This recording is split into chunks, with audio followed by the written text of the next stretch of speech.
வணக்கம், welcome to Chitra Murali's kitchen. இன்னைக்கு என்ன பார்க்க போறோம்னா, ஒரு ஈவினிங் ஸ்நாக்ஸ் தான் பார்க்க போறோம். நல்ல ஒரு சுட சுட காஃபியோட கறக்கு முறக்குன்னு ஒரு ஸ்நாக்ஸ் சாப்பிட்ற மாதிரி தான் நம்ம இன்னைக்கு பார்க்க போறோம். அதாவது புதினாவும் வாழைப்பூவும் வச்சு ஒரு பக்கோடா பண்ண போறோம் நாம. அதுக்கு நான் என்ன பண்ணிருக்கேன்னா, ஒரு கப்பு கடலைப்பருப்பு எடுத்துட்டு அதை நல்லா ஒரு மணி நேரம் ஊற வச்சு தண்ணியெல்லாம் வடிய விட்டு ரெடியா எடுத்து வச்சிருக்கேன். இங்க பாருங்க, கடலைப்பருப்பு ஊறினது இருக்கு. அப்புறம் வாழைப்பூ இந்த மாதிரி கொஞ்சம் நீட்ட வாக்கில், ரொம்ப பொடியா வேண்டாம், இந்த மாதிரி நீட்ட வாக்கில் கட் பண்ணிக்கோங்க. இப்போ கட் பண்ணிட்டே இருக்கேன். வெங்காயமும் இதே மாதிரி நீட்ட வாக்கில் கட் பண்ணி வச்சுக்கோங்க. கொஞ்சம் புதினா, கொஞ்சம் கருவேப்பிலை, இஞ்சி, கொஞ்சம் பச்சை மிளகா, ஒரு 2 பச்சை மிளகா. இப்போ அரைக்கிறது எப்படின்னு பார்த்துருவோம். அரைக்கிறதுக்கு ஒரு 3 வரமிளகா சேர்க்கிறேன் நான். ஏன்னா நம்ம பச்சை மிளகாயும் போடுறோம். ஸோ ஒரு 3 வரமிளகா. காரம் வந்து உங்களுக்கு தகுந்த மாதிரி பார்த்து போட்டுக்கலாம், நீங்க கூட குறைச்சி போட்டுக்கலாம். ஆமா, வெங்காயம் வேண்டாம் அப்படின்னா நீங்க வந்து டோட்டலா நீங்க அவாய்ட் பண்ணிடலாம். அதுக்கு பதிலாக வெறுமை அந்த வாழைப்பூவை மட்டும் போட்டா போதும். கொஞ்சம் உப்பு சேர்த்துக்கிறேன். இஞ்சி எல்லாம் இருக்கு. கடலைப்பருப்பு வாய்வு, அதனால நான் பெருங்காயமும் சேர்க்கிறேன். கொஞ்சம் பெருங்காயம் போட்டுக்கலாம். இப்போ தண்ணியே சேர்க்காம கொரன்னு அரைச்சி எடுத்துட்டு வந்துடும். பாருங்க, சுத்தமா தண்ணியே இருக்காது. கொரன்னு அரைச்சி எடுத்துட்டு வந்துடலாம். பாருங்க, இந்த மாதிரி கொரன்னு அரைச்சிக்கணும். ஒன்றும் பாதியமா பருப்பு தெரியுது பாருங்க அங்கங்க, அப்பதான் நல்லா இருக்கும். இப்போ நல்லா பவுல்ல மாத்திருவோம். கட் பண்ணி வச்சிருக்கிற வாழைப்பூவை சேர்த்துடலாம். எல்லாத்தையும் சேர்த்து நல்லா மிக்ஸ் பண்ணிக்க போறோம். நான் சொன்ன மாதிரி காரம்லாம் உங்களுக்கு தகுந்த மாதிரி பார்த்து போட்டுக்கோங்க. கொஞ்சம் புதினா, வெங்காயம், பச்சை மிளகா, இஞ்சி, கருவேப்பிலை. வெங்காயம், புதினா எல்லாம் சேர்த்து நல்லா மிக்ஸ் பண்ணிட்டோம்.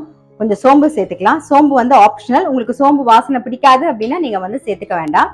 அப்புறம் நல்ல எண்ணெய், நல்லா கொதிக்கிற எண்ணெயிலேருந்து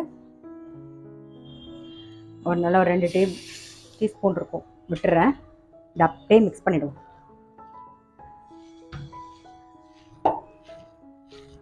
இப்போ மாவு நல்லா மிக்ஸ் பண்ணியாச்சு. எண்ணெயும் நல்லா காஞ்சிருக்கு. நம்ம போட்டுடலாம் பக்கோடா.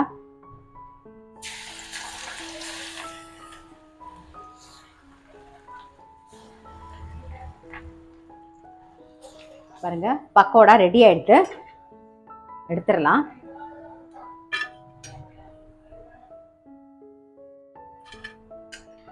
இப்போ இதை வந்து நீங்கள் பக்கோடாவாக வேணும்னா பக்கோடாவாக போட்டுக்கலாம். இல்லை வடையாக போடணும்னு நினச்சிங்கன்னா நீங்கள் வடையாகவும் போட்டுக்கலாம். ஆனால் டேஸ்ட் வந்து டிஃபர் ஆகும். மாவு ஒரே மாவு தான், ஆனால் நீங்கள் பக்கோடாவாக பிடிக்கும்போது அதோட டேஸ்ட் வேறு மாதிரி இருக்கும். வடையாக பண்ணும்போது வேறு டேஸ்ட்டாக இருக்கும். இப்போ நான் வடை போட போகிறேன். பாருங்கள், ஒரு 4 ரெடி பண்ணி வச்சுருக்கேன். போட்டுடலாம்.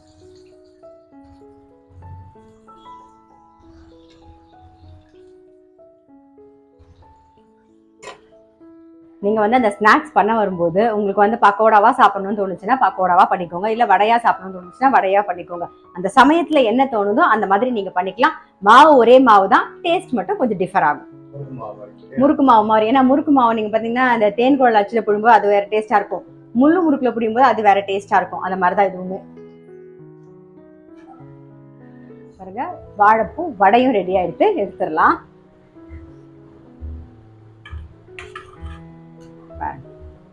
நான் சொன்ன மாதிரி வடை இல்லைன்னா பக்கோடா எப்படி வேணாலும் பண்ணிக்கலாம். இதே மாதிரி அடுத்தடுத்ததை போட்டுடலாம்.